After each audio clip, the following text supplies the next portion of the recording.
ನಮಸ್ತೆ ಎಲ್ಲರಿಗೂ, welcome back to my channel. ನಾವು ತಿರುಪತಿಲಿ ಇವತ್ತು 3ನೇ ದಿನ ಇವತ್ತು ಸೇವೆಗೆ ಹೋಗಬೇಕು. ಇದು ಹಿಂದಿನ ದಿನ ವೀಡಿಯೋ ಮಾಡಿಕೊಂಡೆ, ಸ್ವಲ್ಪ ಎಲ್ಲ ಸೇವೆಗೆ ಸಿದ್ಧವಾಗಿದ್ವಿ, ಯೂನಿಫಾರ್ಮ್ ಎಲ್ಲ ಹಾಕ್ಕೊಂಡು. ಸ್ವಲ್ಪ ಹಾಗೆ ನಾವಿಲ್ಲಿ ಉಳ್ಕೊಳ್ಳೋದು ನೋಡಿ. ಇಲ್ಲಿ ಪಕ್ಕದಲ್ಲಿರೋ ಲಾಕರು, ಒಬ್ಬೊಬ್ರಿಗೆ ಒಂದೊಂದು ಲಾಕರ್ ಕೊಡ್ತಾರೆ ಮತ್ತು ಒಂದೊಂದು ಬೆಡ್ಡು. ನಾವು ಮಾರನೇ ದಿನ ಬೆಳಗ್ಗೆ 3ನೇ ದಿನ. ಇವತ್ತು ಇನ್ನೂ ನಮಗೆ ಸಂಜೆ ಇರೋದ್ರಿಂದ ಡ್ಯೂಟಿ. ಇಲ್ಲಿ ನಮ್ಮ ಟೀಮ್ ಲೀಡರ್ ಸರೋಜಕ್ಕ ಹಾಗೆ ಪ್ರತಿಯೊಂದು ಸ್ಥಳನೂ ಗೊತ್ತು. ತಿರುಪತಿ ದೇವಸ್ಥಾನ ಸುತ್ತು ಯಾವುದ್ಯಾವ್ದು ಮಠ ಇದೆ, ದೇವಸ್ಥಾನ ಇದೆ ಎಲ್ಲ ಗೊತ್ತು. ಇಲ್ಲಿ ನಮಗೆ ಒಂದು ಮಠಕ್ಕೆ ಕರ್ಕೊಬಂದರು, ಪಾತಿರಾಜ ಮಠ ಅಂತ. ಒಳಗಡೆ ಹೋದ್ವಿ, ಆದರೆ ದೇವಸ್ಥಾನ ಏನೂ ತೆಗೆದಿರಲಿಲ್ಲ. ಇವರೇ ಪಾತಿರಾಜ ಅಂದರೆ ಇವರು ದೇವ್ರ ಜೊತೆ ಕೂತ್ಕೊಂಡು ಮಾತಾಡ್ತಾ ಇದ್ರಂತೆ. ಅವ್ರದ್ದು ಇದು ಮಠ. ಆದರೆ ಬಂದರೆ ಇಲ್ಲಿ ದೇವಸ್ಥಾನ ಒಳಗಡೆ ಬಾಗಿಲು ತೆಗೆದಿರಲಿಲ್ಲ. ಸರಿ, ಹೊರಗಡೆನೇ ಒಂದು ಹೂ ತೋಟ ಥರ, ಗಾರ್ಡನ್ ಥರ ಇತ್ತು. ಅದನ್ನು ನೋಡಿಕೊಂಡು ನಾವು ಮತ್ತೆ ಇಲ್ಲಿ ಒಂದು ಬಾವಾಜಿ ಅವ್ರದ್ದು ಆಶ್ರಮ ಇದೆ, ಅಲ್ಲಿಗೆ ಹೊರಡ್ತಾ ಇದ್ದೀವಿ. ನೋಡ್ರಿ, ಇದೇ ಬಾವಾಜಿ ಅವರ ಆಶ್ರಮ. ಇಲ್ಲಿಗೆ ಬಂದಿದ್ದೀವಿ. ಬಾವಾಜಿ ಅವರಂದರೆ ಎಲ್ಲರಿಗೂ ಗೊತ್ತಿರ್ಬೋದಲ್ವ, ದೇವ್ರ ಜೊತೆ ಕೂತ್ಕೊಂಡು ಪಗಡೆ ಆಡ್ತಾ ಇದ್ರಲ್ಲ, ಅವ್ರದ್ದೇ ಇದು ಆಶ್ರಮ. ಇಲ್ಲೇ ಅವರು ಕೂತ್ಕೊಂಡು ದೇವ್ರೂ ಅವರು ಪಗಡೆ ಆಡ್ತಾ ಇದ್ದಿದ್ದು ಸ್ಥಳ ಇದು.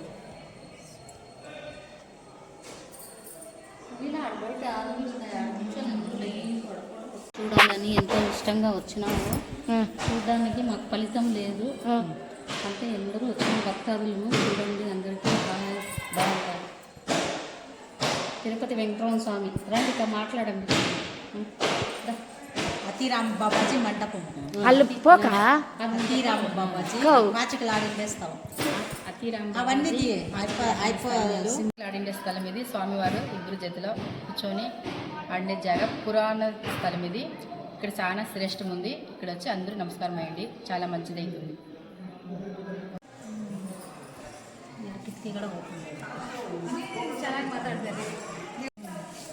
ಬಾಲಾಜಿನೂ ಬಾವಾಜಿ ಅವರಿಬ್ಬರು ಪಗಡೆ ಆಟ ಆಡೋದು ನಾವು ಫಿಲಮಲ್ಲೆಲ್ಲ ನೋಡಿದ್ವಲ್ಲ, ಅದೇ ಸ್ಥಳ ಇದು. ಇಲ್ಲಿಗೆ ಬಂದ್ವಿ ನಾವು. ಇದು ಪಕ್ಕದಲ್ಲೇ ಇದೆ, ದೇವಸ್ಥಾನ ಪಕ್ಕದಲ್ಲೇ. ಯಾರಾದರೂ ಬಂದಾಗ ಒಂದ್ಸಲಿ ವಿಸಿಟ್ ಮಾಡಿ, ತುಂಬ ಚೆನ್ನಾಗಿದೆ ಇದು ಮಠ, ಆಶ್ರಮ ಅಂತ ಹೇಳ್ತಾರೆ.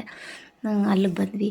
ಇಲ್ಲಿ ಪುರಾತನ ಕಾಲದ್ದು ರಾಜ ಮಹಾರಾಜರುಗಳದ್ದೆಲ್ಲ ಫೋಟೋಸ್ಗಳು, ಆಗಿನ ಕಾಲದ ಫೋಟೋಸ್ಗಳೆಲ್ಲ ತುಂಬ ಚೆನ್ನಾಗಿದೆ ಇಲ್ಲಿ. ಅದು ನೋಡಿ, ಇದೆಲ್ಲ ಫೋಟೋಸ್ಗಳು ತುಂಬ ಚೆನ್ನಾಗಿದೆ. ನಮ್ಗೆ ಅವ್ರ ಹೆಸರೆಲ್ಲ ಗೊತ್ತಿಲ್ಲ, ಆದರೆ ಫೋಟೋಸ್ ಎಲ್ಲ ತೊಗೊಂಡು ಬಂದ್ವಿ. ಪಕ್ಕದಲ್ಲೇ ಇದು ಒಂದು ಅವ್ರದ್ದೇ ಆಶ್ರಮ ನೋಡಿ. ಇಲ್ಲಿ ಎಲ್ಲ ಆಗಿನ ಕಾಲದ ದೇವ್ರ ಜೊತೆ ಇದ್ದರಲ್ಲ, ಅವ್ರದ್ದೆಲ್ಲ ಸಮಾಧಿ ಅಂತ ಹೇಳ್ತಾರೆ. ನಮಗಾದ್ರೆ ಏನಂತ ಗೊತ್ತಿಲ್ಲ. ಇಲ್ಲಿ ಇಷ್ಟೊಂದಿತ್ತು.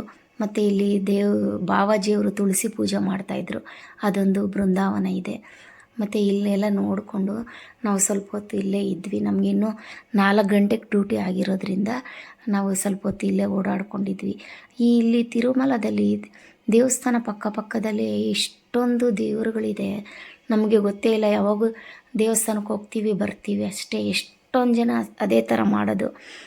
ಈ ಥರ ಸುತ್ತೂ ಇರೋ ಪ್ಲೇಸೆಲ್ಲ ವಿಸಿಟ್ ಮಾಡಬೇಕು ಬಂದವರೆಲ್ಲ. ಚೆನ್ನಾಗಿದೆ. ನಮಗೂ ಗೊತ್ತಿರಲಿಲ್ಲ. ನಮ್ಮ ಟೀಮ್ ಲೀಡರ್ ಸರೋಜಕ್ಕ ಇದ್ದಾರೆ, ಅವರು ಇಲ್ಲಿ ಪ್ರತಿಯೊಂದು ಸ್ಥಳನೂ ಗೊತ್ತು.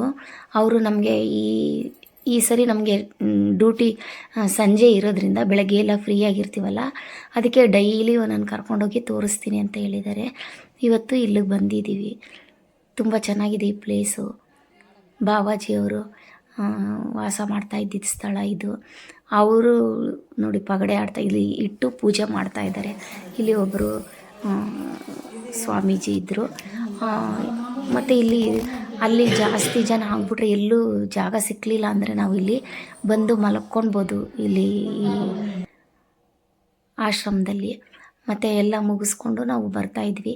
ಇಲ್ಲಿ ನಮ್ಮ ಫ್ರೆಂಡ್ಸ್ ಎಲ್ಲ ಏನೋ ಶಾಪಿಂಗ್ ಮಾಡ್ತಾಯಿದ್ದಾರೆ, ದೇವ್ರ ಫೋಟೋ ಎಲ್ಲ ತೊಗೊಳ್ಳೋಣ ಅಂತ ಶಾಪಿಂಗ್ ಮಾಡ್ತಾಯಿದ್ದಾರೆ. ನಾವೆಲ್ಲ ಮುಗಿಸ್ಕೊಂಡು ಬರ್ತಾಯಿದ್ದೀವಿ. ಮತ್ತು ನಮ್ಗೆ ಇವಾಗ ಟೈಮ್ ಆಗ್ತಾಯಿದೆ ಡ್ಯೂಟಿಗೆ. ಇವಾಗ ಊಟ ಮಾಡಿಕೊಂಡು ಒಂದೇ ಸರಿ ನಾವು ರೂಮ್ಗೆ ಹೋಗಿ ಯೂನಿಫಾರ್ಮ್ ಹಾಕ್ಕೊಂಡು ನಾವು ಡ್ಯೂಟಿಗೆ ಜಾಯ್ನ್ ಆಗಬೇಕು. ಇಷ್ಟೊತ್ತು ನಾನು ನೋಡಿದ್ದಕ್ಕೆ ಎಲ್ಲರಿಗೂ ಧನ್ಯವಾದಗಳು.